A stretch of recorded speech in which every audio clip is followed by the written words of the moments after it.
All right, and we are live. Hello, everybody, and welcome to the Paizo Adventure Roundup panel. So we are here talking about all of the exciting new OneShot Adventures for Pathfinder and Starfinder, coming soon to a friendly local game shop near you, and also available through subscription on Paizo.com. We got a lot. We got a lot to talk about. So let's get started by introducing our panelists. Thurston, I believe you're first up. Hello, hi everyone. My name is Thurston Hillman. I am the digital developer here at Paizo. I am responsible now primarily for digital products, so looking at our digital one-shots, bounties, our interactive specials. Those are all kind of under my purview now.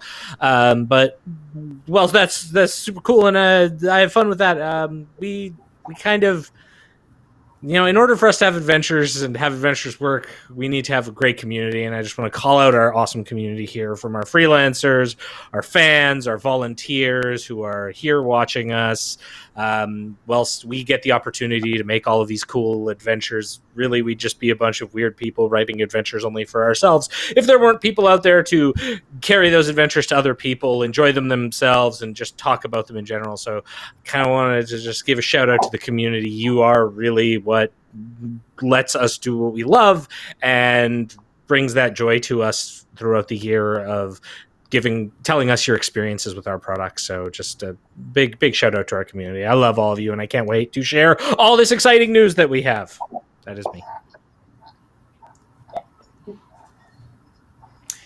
everybody, I'm Jason Tondro. I'm a senior developer at Paizo. I work on Starfighter and Pathfinder Adventures. But I've been working on Starfighter for a long time now, so that's mostly what I'm going to have for you today. We're going to talk about some modules, one-shots, and also our new adventure path.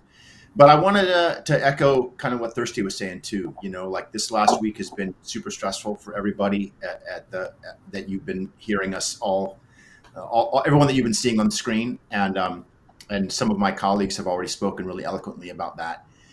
And I just want to say, like, these last few days have been just incredibly heartwarming and touching. With so many of you have written to me and to my colleagues, to my coworkers, to express your support. There's too many for me to name all of you. Jess, Adam, Andrew, Steve. You all know who you, and so many more. And I just love the fact that we all realize that we're all allies. We're all working together here. We're all trying to make the industry a better place, and make our game, our hobby, a welcoming space for everybody.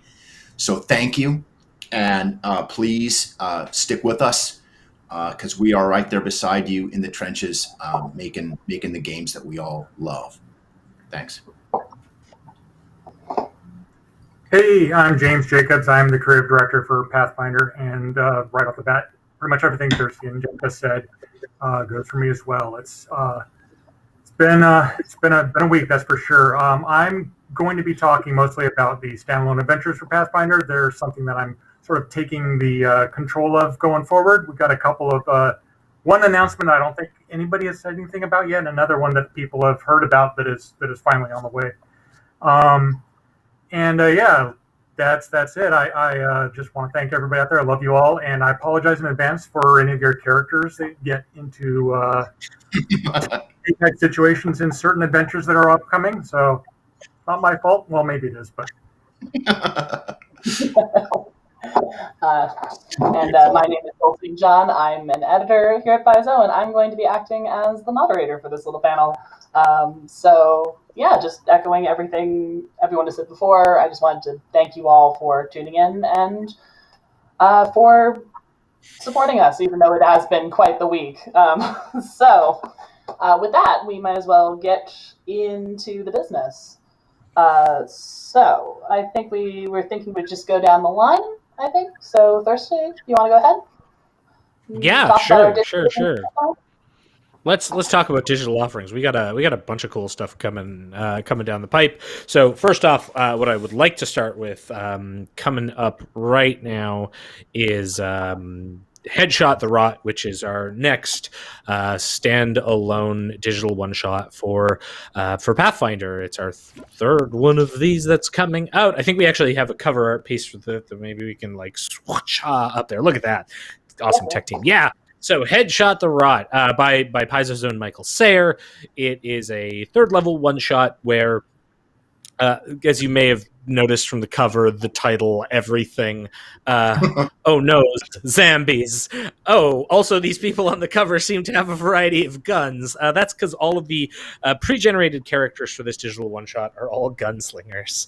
So you are going to get to enjoy your absolute zombie apocalypse fantasy in Headshot the Rot, where you're going to be taking on the role of characters fighting against the hordes of undead with some really fun things going on in it, such as like critical hit rules that, well, if you crit with a gun, you just pop off their head, and that certain undead expires.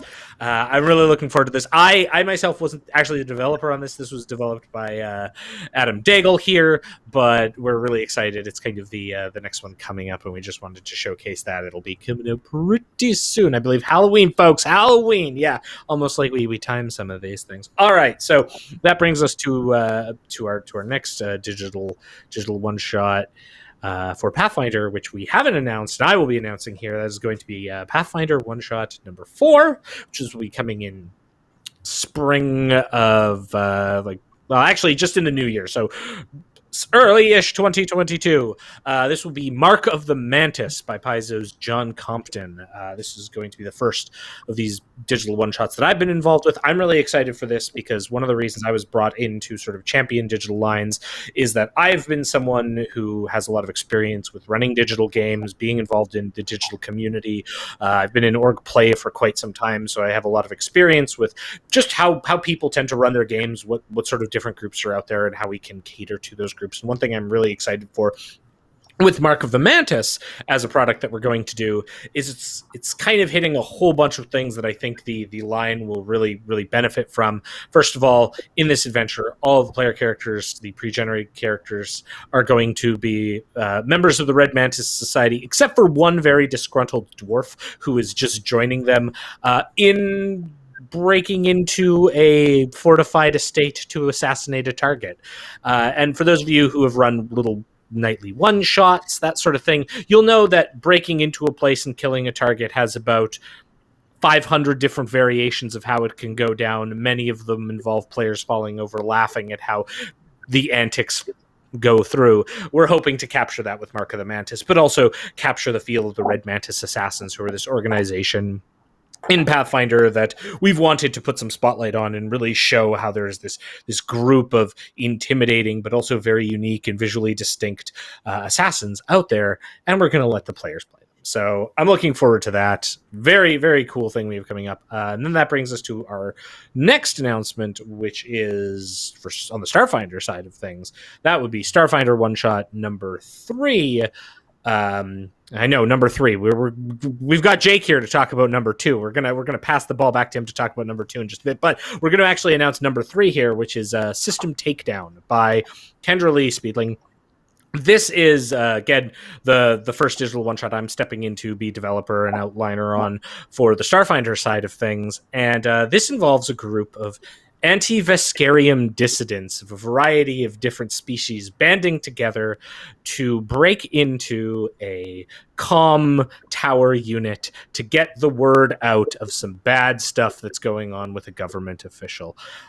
So we're going to have a couple little anti-government insurgents trying to get the message out. Going out there, there's going to be a skittermander that is going to have a social media following during this. There's going to be break-ins. There's going to be fantasy-esque magic, strange creatures, and there might even be mechs. This thing is looking to be great. I just got the turnover in from Kendra. I'm super excited, and that will be coming early into the next year, followed very quickly, though we aren't talking much about it, by another one shot that'll be coming in the pipe, which is going to tie into our big Drift Crisis event. And Jake's going to talk about that a bit more, but we are very keen to also bring the digital one shots and bring them into Drift Crisis. So expect some more news on that front in the far future. Bad Starfinder pun, I apologize. With that, we've also got our bounties continuing along. One thing that we are going to announce that we have coming up in the next little bit. I know they're all laughing at me. It just cut back so they could show all my co-hosts laughing at my terrible joke. All right, what we have coming up are bounties. We're finishing up our slew of Pathfinder first level bounties, which have been sort of those one-shot-esque adventures, those 45-minute quests where you bring your characters in and you go on a little first level quest, do a little task. We're coming out with a couple more of those in the near future, but we're actually going to be transitioning in the new year to doing some things a bit different with bounties. First of all, we're really excited to remind people, we've already announced it, but just let people know that they're coming. Starfinder bounties. We're going to be releasing those in the future. I know that Jenny Jarzabski has been working on those on the Starfinder Society side of things. She's been getting ready the first set of bounties for Starfinder, so looking forward to that. And another announcement, which I don't think we've made yet, but we're going to do here, is that we are going to have more Pathfinder bounties coming in 2022, except the next batch of Pathfinder bounties we'll be seeing in the new year is going to be third level bounties. So expect us to bump up the levels, start introducing some higher level content for your characters. I see in the chat a lot of you are like, oh, but oh my gosh, that's what I wanted. Well, that's what we're delivering, and that's really what we're here to do, is to give the people what they want. So that really sums it up for the digital side of things. I have a whole bunch of other stuff I wish I could talk about, like we're already starting to plan interactives and all sorts of fun stuff, but that will sadly have to wait for another time. That kind of sums up where we're at on digital land. I'm going to pass it on back so that my other co-hosts can get to talking, and I can just smile and be glad that you all hopefully enjoy what I said. Yay! Thank you so much for that, Thurston. Awesome. That's a lot to look forward to. And more coming down the line, because we also have Jake. You want to go ahead and talk about what's coming up for Pathfinder? Yeah, for sure. Okay, so I've got 3 big products to talk about today, and thanks to everyone for coming in. So the first one of those is one that we've already announced a little bit. You saw the cover at Eric Mona's keynote speech on Thursday, and that's the Liberation of Locust One. This is our second self-contained module for Starfinder. So it's a 64-page adventure that picks up at level 4, which is the level that our first module, Junker's Delight, ends at. So you can just move straight from Junker's Delight to Liberation of Locust One if you'd like to do that. But it's very different than Junker's Delight. It takes the players to a remote space station on the edge, out in the vast, where they're studying a bizarre, magical, scientific anomaly called the Locust. And the station is plagued with all kinds of hazards and dangers. There's pirates in the system. There's an Aslanti mining colony, like labor camp, with a bunch of enslaved androids. There's all kinds of other mysteries in the system. All the planets of the Locust system have their own subplots going on, some of which the player characters can find out easily about, others of which they won't discover until they trip across them or do some investigation. In other words, it's very sandboxy. Like, it starts off, you arrive at the Locust, there's immediately a disaster that gets you brought right into the action, gets you introduced to the science council that runs the station. But then it's really left up to the players and the GM to kind of decide where they want to go and what they want to do. They can cultivate relationships with the various NPCs on the station. And if those of you who are old school gamers, if you're picking up a little Keep on the Borderlands vibe from this, that is not an accident. We pitch this as kind of Keep on the Borderlands in space. We want to give you like this home base that you can live in and go out and have adventures, and you can pick your own missions. But it also has an overarching story, because the Aslanti are not just going to be satisfied with the labor camp mining crystals on a remote planet for very long, right? Like, this is the Aslanti Star Empire we're talking about. So they are going to make a play for the station and for the system, and it's going to be up to your player characters to defend it. Chris Sims, who longtime Starfinder players will recognize as one of our former developers, the guy who had my job before I took his chair. I asked Sims to come in and write it, and he did a fantastic job on it. He did the gazetteer for the Locust One station.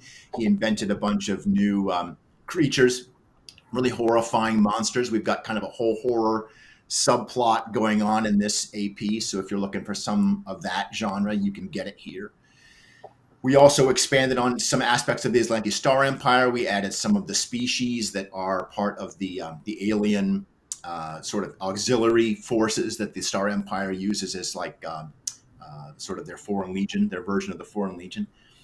So there's a lot of really interesting new ways to have expanded the setting, as well as, and this is important to us going in, a lot of new and interesting and really unique treasure and items that you can only get at the Locust system, right? So if you play through this adventure and you find these cool items, these Locust crystals, and they can do strange, interesting things, you can't get those anywhere else in the Starfinder setting. You can only get them here. So it's a fantastic, it worked out very well. I love this adventure. We all worked really hard on it. The cover is beautiful. One of our partners even turned it into the cover for a kind of like Starfinder coffee called Sunrise Maiden. So that's how you know you're doing well, is when your art gets made into a coffee brand.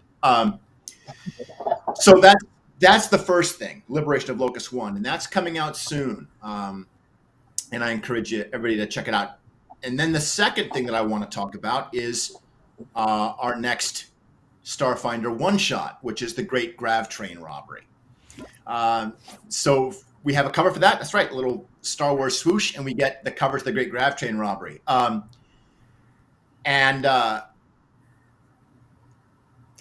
remember pitching this. We were like, can we do because we wanted to find things that you can do in Starfinder that you can't do in like a traditional fantasy RPG, like our cousins in arms over in Pathfinder are doing. Like, what can we do that's unique?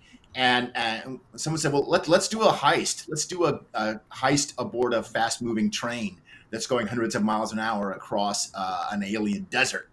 And well, you know that these adventures write themselves, right? So I immediately knew who I wanted to write this. Andrew White has a very firm grasp of heist stories and heist mechanics, and he's also super funny. And so I knew that we could take those two things together and bring them together into this adventure. So the Great Grav Train Robbery has 4 pre-gen characters who are all part of a heist team. You have the face, the muscle, the hacker, and the thief. And they all use interesting aliens from the various Alien Archives volumes. So there's a lot of like, this particular adventure uses a lot of rules from throughout the whole Starfinder rule set. So if you're a little bit more experienced, a little bit more practiced, the NPCs the pre-generated characters are 6th level. So you have quite a bit of abilities going into the adventure. And as you can imagine, with a heist on board a fast-moving train, there is with a plan. You're here to get the thing. You got to get off the thing. There is clearly no way that could go wrong, right? This plan is flawless. Well, naturally, things do go wrong. They can go wrong in a lot of different ways. In fact, we actually have 3 different endings for this adventure. Andrew came up with 3 completely different ways that this heist can resolve itself, depending on how you and your team decide you want to do it. Do you want to try and sneak it? Do you want to social RP your way through the crisis at the end, or you just want to go out blasting? You want to just climb into a 20-foot mech and shoot your way out? Because we got rules for that too. So if you like Tech Revolution, or if you want to see, if you like it and you like the mech rules in Tech Revolution, you want to take those out for a spin, Great Grav Train Robbery can get you where you need to go. Okay, so the third thing that I want to talk about is the first Drift Crisis adventure path, and that is called Drift Crashers. Okay, so let's talk about how the Drift Crisis works a little bit. So on the day that the Drift Crisis happens, the Drift Crisis, Eric has summed it up already. John Compton talked about it a little bit earlier. Basically, hyperspace, the drift in our setting, the drift breaks. And that day, the moment when that happens, the moment that the drift crashes, every starship in the drift is thrown out of the drift into the multiverse somewhere. And maybe you end up on a far distant world in the vast, far from home, or maybe you end up on another plane of existence in the multiverse somewhere, or maybe you're stuck in the drift and you can't get out. There's all of these people go all over the place. And sometimes the people are even removed from the starship. So their starship is still in the drift, but you're on like Akaton or something, or someplace even much further away. That incident, that event is the drift crash, the moment when the drift itself stops working. And that's the opening scene of this adventure path. So your characters are on a starship of your own. You are your own crew, and you might be all kinds of things. You might be mercenaries, you might be scientists, you might be explorers, you might be an athletic football team, like what, a Brutaris squad, whatever. You guys can figure that out. You figure out what is your hook, why are your characters together, what is your team, and then you are on your ship going into the drift, and there might be pirates involved. And then the drift crashes, and you are catapulted through the multiverse. Where do you land? It's hard to say. The answer is hell. You land in hell, and you have to get out of hell. And this is the beginning of a 3-volume adventure path that has you just desperately trying to get home, triggering and your ship has been changed by the drift crash. So every time you hit the drift button, you never know where the ship is going to take you, and you're just hitting that button over and over again, trying to get back to the Pact Worlds or someplace that you know. I have 3 fantastic, amazing authors who came in to write this for me. Jessica Redekop wrote the first volume, which is The Perfect Storm. And then we got my colleague and fantastic coworker Jenny Jarzabski to come in and write the second one, Nightmare Scenario. And then finally, Ron Lundeen, who is well known to all of you, is actually still writing the 3rd volume, Masters of Time and Space, for me at this moment as we speak. A fantastic team. I could not have asked for better people. And I was able to really play to their strengths as we came up with the outline and worked on plot together. Jenny was in a lot of the meetings as we were brainstorming this adventure path. And I knew that Ron has a lot of experience doing like big dungeons and dungeon-based adventure. So I wanted to give him let's do dungeons in a way that is unique to Starfinder and bring all of Ron's experience with dungeons into that setting. So I gave him the huge dungeon adventure, which is going to blow your mind because it's so different than everything else that you would expect a dungeon to be. And then of course Jess had the toughest job of all because she's got to start this thing, right? I'm like, okay, please put my level 1 player characters in hell. Right. So that posed some unique challenges, and she just took that fastball and knocked it out of the park. So I'm deeply indebted to Jess and all of my other authors on that. There's more to say about the drift crisis, but I have been focused on drift crashers, and that's what I can talk about today. James, take it away. Yeah. Take it up, James, for the rest of our announcements. Yay. All right. So the thing that I'm going to be working on going forward now that Kingmaker is sort of almost off to the printer. We'll have more to say about Kingmaker in the Adventure Path seminar tomorrow, I believe. Are the OneShot Adventures. These are the generally 64 pages standalone adventures that we'll be doing for Pathfinder. Some of them will be longer than 64 pages. The one that I did for earlier this year, Malevolence, I think was 72 pages. And my theory with these one-shot adventures is that they should be either major events in Galarian or major events in your character's career. So think of it as something like this is the first adventure where you go to a haunted house, was kind of the idea with Malevolence, or with the Night of Great Death, which is just out now, is just recently out, I believe. Hard to keep track of when everything is out these days. That one is the adventure where you go in and you solve the situation with Galt. Galtas are eternally in a revolution nation, and this adventure path, you get to go in as high-level characters and help save that nation from these like cycle of just violence that has been plaguing the land for so long, for decades. And that's really what I want to do with these adventure paths going forward, is I want them to be significant stories that propel the meta plot of Galarian forward, but also, fill in the blanks and help people explore parts of the world they've already kind of heard about a little bit, but we've never really done much with. And that puts them, I think, uniquely in the place where these adventures are places that we're going to go generally where we've already kind of touched on. There's not really, I don't really want to go somewhere brand new, like off map or off planet or off plane so much in these one-shot adventures, because they're long, they're 64 pages, but it's got to be really concise on what they're about. And I think that the Lost Omens team and the designers and everybody else is doing an amazing job, like expanding out into the Long Expanse, one of the best looking books I've seen us publish ever, for example. Anyway, so going forward, we've got Not a Great Death, which is the Galt adventure where you go in and you save Galt. And going forward, I really want us to try to make sure we get 2 to 3 of these out a year, so that kind of get a rhythm going back into the adventure line. One of the ones that we're going to be releasing early-ish next year, mid next year, is Dead God's Hand by Eric Mona. That's one that we've been talking about for a while. It's double-sized hardcover standalone adventure, and the big deal with this one is it's basically your characters are going to learn a lot about Eridan, about the history of Absalom, and starting out like in this really kind of underground region. I'm trying not to spoil too much. Eric has actually run myself and many other people, through the adventure. This adventure, it's a lot of fun.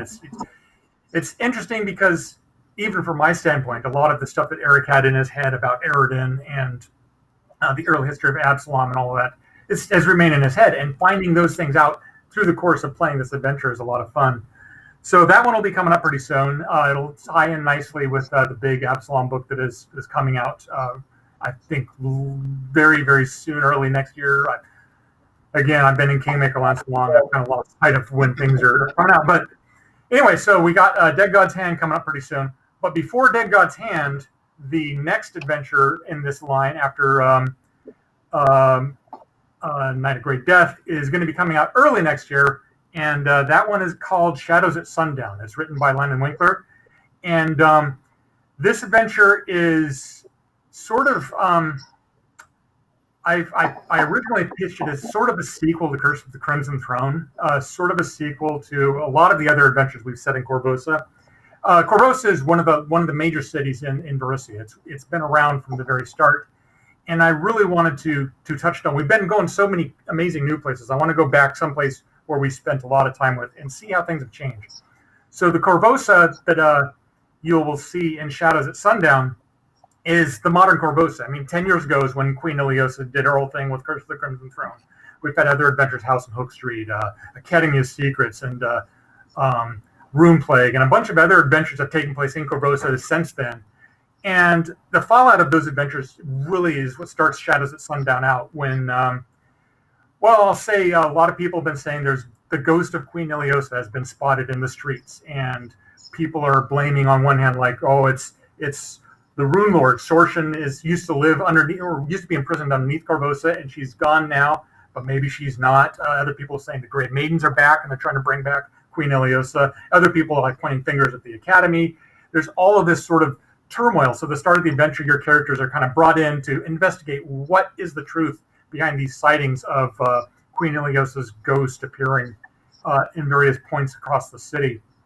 And it goes from this investigation into some pretty scary places. Your characters are going to start at 11th level, and there's a lot of potential in this one. If you jump the gun and try to skip to the end of the adventure, it's going to be bad. You got to plan ahead for this one. So that's Sundown is going to also introduce some new creatures that we've teased here and there. I don't want to say much more about it. There's sort of it'll make sense once you play the adventure why it's called Shadows at Sundown, but I don't want to say too much more about it. So yeah, that's basically what we've got planned for the next, I'd say, 6 to 8 months for the standalone adventure path. I'll be brainstorming and building up some new ones, trying to get a lot of great. One of the things I really want to do with this line too is showcase new authors who have never had a chance to write adventures for Pathfinder, and really work with them to get these new voices into Golarion in places that people have already visited and explored, because that, I think, is a great way to look at these places with a fresh set of eyes. So looking forward to that, and we'll probably have more to say about it next year. Keep an eye out. Keep an ear out. Man. That's all I got. Well, thank you. And yeah, so much exciting things happen. I don't even know where to start. It's been, thank you all very much for just updating us. I guess we should open up to questions now. Is that how this? I apologize. This is my first time moderating anything, and I'm not entirely sure what I'm doing. Oh yeah, question time. Question time. Questions are great. Sure. Yeah. So let's see. Opening up to questions. Well, we've got one in the Discord that says, so what's after Night of Grey Death and Dead God's Hand? I'm secretly hoping for some more distant content. Is that stuff in the works? There's also curiosity about whether there's eventually going to be high-level standalone Starfinder Adventures in the works. Okay, I can get to that after James. Yeah, for real quick, for Shadows at Sundown is what's after Night of Grey Death and before Dead God's Hand. So I'm not ready to announce what's after Dead God's Hand, which will probably be, I'm guessing, out sometime after next year's Gen Con or something like that. That's way down the line. I've got a bunch of ideas for what's going on, possible adventure storylines. But again, I don't think that the standalone adventures is the best place to debut brand new locations like other continents or other planets. It's really difficult to get all of the information that you need to contextualize those locations and still have an adventure that's going to fill a 64-page adventure. It's hard enough to squeeze in all that content just for the adventure itself. So we're going to be focusing mostly on exploring those other realms and such like that in like the Adventure Path line. We've never really gone to Geb, for example, and the Bloodlord's Adventure Path is going to spend an entire half a year down there, for example. So not so much in the going new places, but hopefully going places people are familiar with and looking at it with a new venue or resolving long-term storylines. Yeah, right on. As far as high-level Starfinder adventure goes, I can't talk about anything specific, but what I can say is we agree with you. Like we want to see high-level modules. You know, the game goes all the way up to level 20, and we want to provide support for the entire game, not just the low levels of it. There are challenges with that, and we're working on that. But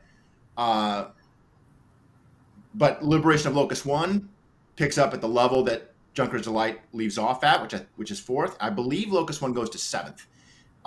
So that would creates an opening for us to create another 3rd module that might pick up at that level. So you can just take your character straight from Liberation of Locust One into whatever the next module is. And I personally would love to keep doing that. I can't talk about anything specific, but I would keep an eye on watch this space. Watch this space. And then here's a post I've been seeing popping up a couple of times in the chat. Is the train heist set on Akaton? Good question. No, it is not. No, it is not. It is actually in.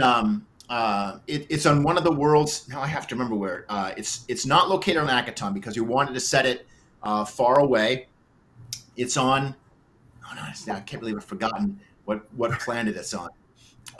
You feel it right with your mouth. You're talking about them. Of course. Where else would it be? But you can tell like we're so compartmentalized here. Like I actually finished developing Great Grav Chain Robbery, we moved it on, and now I just memory flush, right? Like so that I can make room for the new project. James knows exactly what I'm talking about. But no, it is not on Akaton. It's on a remote world that's run by the IXO crime syndicate, and that gave us some great bad guys, right? So you're kind of robbing the criminals in this one. That allowed us to set up some heroes that are perhaps a little bit Robin Hood-y, right? A little bit more in that kind of mode of roguish criminals that, they're not here to kill people. They're not to like do wanton violence. They're here to get the thing and get out and stick it to the man while they're at it. So not an Akaton adventure, but it is on like a desert, rocky, mountainous planet, which gave us like bridges and tunnels and all kinds of great terrain that the train can really play into. Gotta love the Robin Hood heroes. Yeah, Yeah. I don't entirely know what this one means, but the question pops up, any chance to ever return to Saskillion? I'm not sure who that's for. What is Saskillion?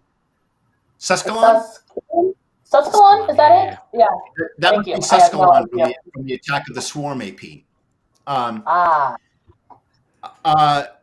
There would be a lot of interesting stories that we could tell. On that, Suskalon is the world that the Swarm invade in our Adventure Path Attack of the Swarm.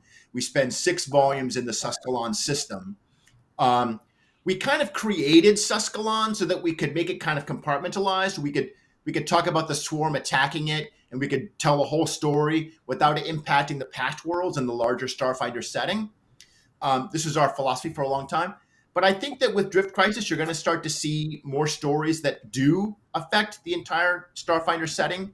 So we have some options of maybe doing that. I don't think we have any specific plans for Suskalon, but it would be a great example of a setting that you could go back to in the Drift Crisis, for example, and do your own thing with some of the tools that book's going to give you. Yeah. That makes sense. Still looking for a few more. We've still got a little more time for questions. There's another one from Discord. And for upcoming Pathfinder adventure, any of extra planar who already knows itself's true name in that one? I assume it's talking about the individual extra planar monsters or something. I'm not sure what that means. We'll certainly have a lot of extra. I mean, extra planar creatures are where a lot of the really exciting, famous, high level threats come from. Whether it's demon lords, archdevils, and stuff like that, or just really powerful, strange other things like Ouroboroses or Hundans or all these other just weird creatures. We're going to continue to certainly do that. The concept of a true name for a creature is, I believe, a relatively. It's not new. I mean, it's something that games have touched on, and like mythology has been about for forever, as long as mythology's been mythologizing. There's no plans to do anything of that note anytime soon. Although I will say there is maybe something like that and possibly going on in Shadows at Sundown. I don't want to give away people who know a lot about Corvosa's history will see a lot of familiar proper nouns in Shadows at Sundown, I guess is what I'm getting at. Nice. I'm trying not to spoil too much because it really is supposed to be a kind of a surprise when you get to it, and it's not the type of thing where it's the type of thing where your character is going to be able to make a significant change to the canon of the setting going forward, basically. Or the canon, certainly of Corvosa at least. Similar to touching on previous locations, somebody's asking if there's any chance to go back to the now closed Worldwound. Seeing as how Owlcat's game Wrath of the Righteous just came out and is getting great reviews and is something that I kind of wish I was playing right now. The increased excitement for the Worldwound content is certainly on my mind. It's on a lot of people's mind here. On top of that, the idea that it's a new realm now. It's no longer the place for the demons rule. It's now a post-apocalyptic region that is reestablishing its lost identity in Sarkoris. That is a great example of an area that I think could support all sorts of standalone adventures. It's not somewhere completely off the map. It's a place we've got a lot of lore that's already kind of built up to it. And so we don't have to establish to the reader what Sarkoris is. People already who've been following along, people already know what that is. And if you're a newcomer to the game and you start reading, say, an adventure set in Sarkoris, there will be books that we've published that you can go back to learn more about it without us having to fill too much of that adventure's real estate with like establishing information about the history of the region and all that. If you look at any of the adventure paths we've done, any one of those could technically spawn a sort of a pseudo sequel type thing. But definitely something set in the Worldwound or in Sarkoris, exploring what the place is like now that the Worldwound has been defeated and closed, would be a really compelling adventure. One thing that, to dovetail sort of what Jake was just talking about, one thing that I want to do also with the adventure path, the standalone adventures, is to try to get high-level ones out more frequently. I think that the design team did an amazing job with second edition, making it playable from 1st to 20th level. And kind of they sort of the idea of like putting our money where our mouth is by saying, we've made high-level play playable, now we're going to produce adventures that you can play at high level. So like not a great death, just 16th level going up to 18th level. We'll still do lower level adventures kind of all over the place, but I mean, looking back at the ancient old days of Dungeon Magazine, where we were doing one low level, one mid level, one high level in every volume, every issue of Dungeon, I kind of want to try to aim for that with the adventure paths, with the standalone adventures. Every year I have one low, one mid, and one high every year. Nice. Now here's one tying into something we were talking about before. Question of any plans for a deal with strange space phenomena, Star Trek-like adventure in Starfinder? I believe Locust One has some elements of that, right? Because the Locust itself is a pretty unusual thing. This idea of like an exploration or kind of Starfleet-focused adventure path is something we've been talking about for a long time. I think Keeley went around and asked everybody, what would you like to do? And I think that was my pick. There's Horizons of the Vast has a lot of exploration in it. The current Starfinder adventure path, Drift Crisis, the Drift Crashers AP will also have some of this. But I guess if I wanted to pick what the feel of Drift Crashers is like, it's less like Star Trek and more like a kind of really good version of Lost in Space. I say that because most Lost in Space really sucks, and forgive me for anybody who is a big Lost in Space fan out there. But the idea of Lost in Space is wonderful. Like, you've got this group of people that don't necessarily always like each other, but they have to stick together, and they're traveling to constantly a new destination every time and encountering new mysteries and new inhabitants and figuring out, well, like, okay, how can we use this place to help us get where we need to go?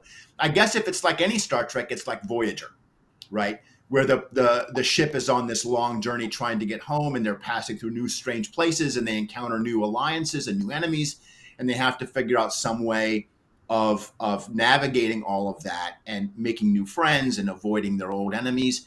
It also has some interesting challenges in common with Voyager. So, for example, there's no home base for the player characters.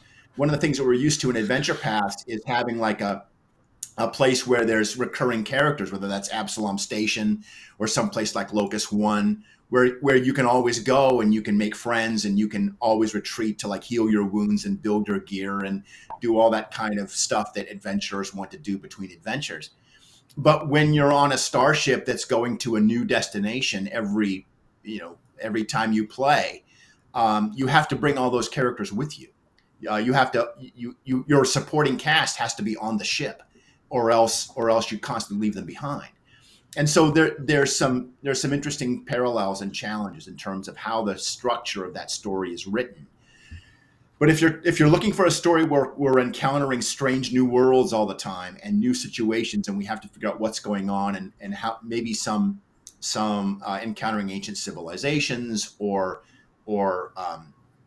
fantastic interstellar phenomenon that we're trying to figure out how to navigate and deal with, you're going to get plenty of that in Drift Crashers.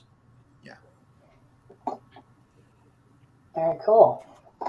Let's see. With the release of Mechs in Tech Revolution, where do you think we might see the first Mechs? An adventure path, module, or Starfinder Society scenario? Mine. Yeah. I adore Mechs. Once Tech Revolution kind of showed up in our hidden employee folders that we have where we get all the goodies before everyone else, I was very quick to insert Mechs into my home campaign because I don't know, look on my desk, I can reach over and find a BattleTech book. I like robots, so what I decided was I was going to test it out, and I use the rules, and I absolutely adored them. And so one of the things we did when we were looking at Starfinder one shots was, hey, is there a way to get mechs into a book and into a one shot, I should say? And it was really funny because something that will often happen if you are anyone who has organized play experience, whether you are a GM out there or you are someone who writes for them, you will know that when you use the words adventure and subsystem, there can be this instinctive hiss pullback reaction from a lot of people. And obviously with one shots, we don't want to introduce something that's meant to be a fun, like everyone sits down and plays this game. But really what this means is you're going to be learning a subsystem. Very pleasantly surprised when I played Mechs, to find out that basically if you know how to play Starfinder as a core game, like you know how the action economy works, you know how to roll an attack roll, you know how to take damage and mark it down, you basically know how mechs work. And so with Starfinder one shot number 3, system takedown, I maybe alluded that there might be some mech based stuff in there. The PCs might have to encounter some kind of mechanized opponent, but in the future, I personally believe there's a lot of room for us to even look at doing an adventure where all of the player characters are in mechs. One of the exciting things with, again, my home campaign was I had a group with one, experienced. She works for us, Jenny. I guess she knows Starfinder rules or something. And 2, like decently knowledgeable people, but like not like entirely into our game system. I was able to teach them mechs, and we were going within 15 minutes of just like, here's the primer, here's all the things you need to go, and we're into it. It's really fun.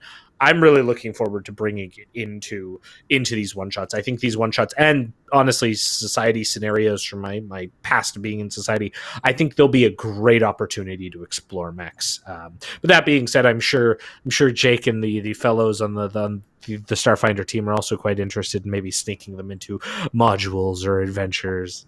Yeah, I think there's a bright future for mechs. Yeah, I'll just note that, like I said, there's 3 endings to the Great Grav Train Robbery, and one of them involves Black-Eyed Susan, a 20-foot tall mech that the players all crawl into. So if you want to do now, if you decide that you don't like mechs, if you're the GM, it's a subsystem, you don't want to learn it, well, you've got 2 other endings you can use instead, right? That's the beauty of the 3-ending model. So, but if you want to try out those rules, Andrew he was like, I remember when Andrew wrote to me, he's like, okay, my adventure comes out after Tech Revolution. Can I put a mech in it? And I'm like, yes, that's a yes. So that's what we got. Yeah. I always love it when people get excited to put something new in their adventure. It's like, yes, new toys. Let's see, is there anything, I think this one might be kind of talking around some spoilers, but let's see if we can answer it. Is there anything that inspired putting a certain big creature at the end of Night of the Grey Death? Yes. It might be spoiler. It is sort of a spoiler. Eric kind of spoiled it anyway by showing that cool piece of art. That creature is something that I pushed to put into Bestiary 6 for first edition Pathfinder, based very, very, very, very vaguely on an Edgar Allan Poe poem. And that, from the first point I put it into Bestiary 6, that had always been my plan, to use that creature as part of what's going on in Galt. I see Galt, a lot of people look at it as like the Reign of Terror, or just this sort of, for me, that whole element of like this aristocracy that is just completely grinding through constant revolutions and all that. There's a really sort of a gothic, horrible feeling to that, and there's a lot of Edgar Allan Poe going on in Night of Grey Death, I guess is what I'm getting at. So yeah, that was planned from the start. Very cool. We might be out of time. It was that. I mean, actually, it was originally going to be one of the final adventures that we published for first edition. There was I had in my head this idea that that would be sort of one of several ways that we tie up first edition. Like ending the Rune Lord stories with the Rune Lord's tales, getting Taldor all sorted out, and getting Galt into a situation where in second edition we could go forward with something new for that region, but didn't play out. Turns out when we've got a lot of stuff going on, like launching new editions and stuff like that. The standalone adventure line has traditionally been the pressure valve that we pull to not do as much in that line so that we have the capacity for everybody else to work on everything else. So just didn't have the opportunity. So when I came back after Kingmaker and was starting to gear up to do standalone adventures, there's a lot of those adventures that are sort of like I had plans to, never got around to it, and they're going to be popping in, and you'll be able to look back through the years and see sort of like the little railroad tracks that we were setting to get to where we're going, I guess. Nice. That'll be cool looking back. We are coming up towards the end of our time, I think, or do we still have? Are we at the top of the? Are we going for the top of the hour or 10 minutes? No, one more. If there's one more question, maybe we can answer this. Somebody jump in. Oh, after this, of course, we'll be. I don't know if all of us are going to be lurking in the Discord answering questions, or, but if you've got other questions, we'll be there to answer them through the power of written word. Yes. Yeah. Which I hear some of the people here are pretty good at doing. But yeah, if there's any other questions or anything, I have a question for Thirsty, real quick. Okay. What's your raccoon's name? Oh, what are you talking about? The space raccoons? Yeah, no. Space raccoons aren't real. Oh, okay, never mind. Carry on. Space raccoons aren't real. If you saw one when Jenny was streaming, that wasn't real either. I don't know what's wrong with you people thinking these exist. Okay. So the things in my cupboards at home aren't real either, then. For those wondering what weird reference that is, in a Starfinder campaign I played with Jenny, we had space raccoons, but it was more of like those don't actually exist, so of course as the GM I made them exist and randomly steal stuff and do supernatural things to them. So as part of the campaign, we all got cute little stuffed raccoons. So. Gaming stories. Campaign trophies, I love it. I love role-playing games. It's great. So thank you. We're right at the end of our time. So thank you all so much for participating, and thank everybody at home for watching, for joining us for this panel. We hope you had a lot of informative time. Remember, all these adventures are available at your friendly local game shop and online at Paizo.com, so that's where you can find these when you go looking for them. Thank you all for your time and attention, and have a wonderful day. Peace. Love you all. Solidarity. You're the best.